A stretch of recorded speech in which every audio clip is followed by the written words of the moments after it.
அவன் கம்பளம் முதலானவைகள் விரித்து ஆயத்தம் பண்ணப்பட்டிருக்கிற விஸ்தாரமான மேல் வீட்டறையை உங்களுக்கு காண்பிப்பான்.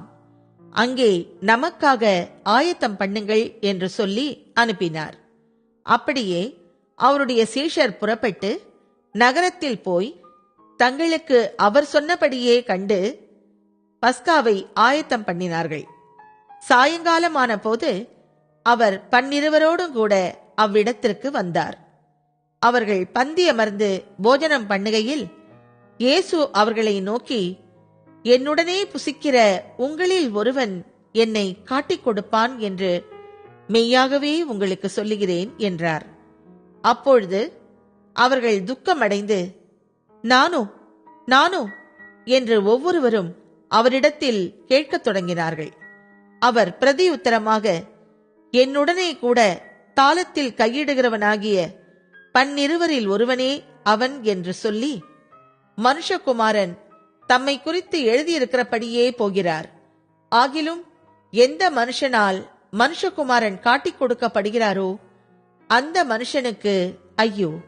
அந்த மனுஷன் பிறவாதிருந்தானால் அவனுக்கு நலமாயிருக்கும் என்றார்.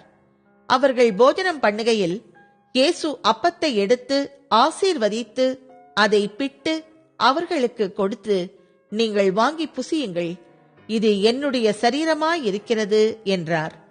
பின்பு பாத்திரத்தையும் எடுத்து ஸ்தோத்திரம் பண்ணி அதை அவர்களுக்கு கொடுத்தார். அவர்கள் எல்லாரும் அதிலே பானம் பண்ணினார்கள். அப்பொழுது அவர் அவர்களை நோக்கி, இது அநேகருக்காக சிந்தப்படுகிற புது உடன்படிக்கைக்குரிய என்னுடைய இரத்தமாயிருக்கிறது. நான் தேவனுடைய ராஜ்யத்தில் நவமான ரசத்தை பானம் பண்ணும் நாள் வரைக்கும் திராட்சப்பழ ரசத்தை இனி நான் பானம் பண்ணுவதில்லை என்று மெய்யாகவே உங்களுக்கு சொல்லுகிறேன் என்றார். அவர்கள் ஸ்தோத்திரப் பாட்டை பாடின பின்பு ஒலிவ மலைக்கு புறப்பட்டு போனார்கள். அப்பொழுது இயேசு அவர்களை நோக்கி, மேய்ப்பனை வெட்டுவேன், ஆடுகள் சிதறடிக்கப்படும் என்று எழுதியிருக்கிறபடி இந்த ராத்திரியிலே நீங்கள் எல்லாரும் என் நிமித்தம் இடறல் அடைவீர்கள். ஆகிலும் நான் உயிர்த்தெழுந்த பின்பு உங்களுக்கு முன்னே கலிலேயாவுக்கு போவேன் என்றார்.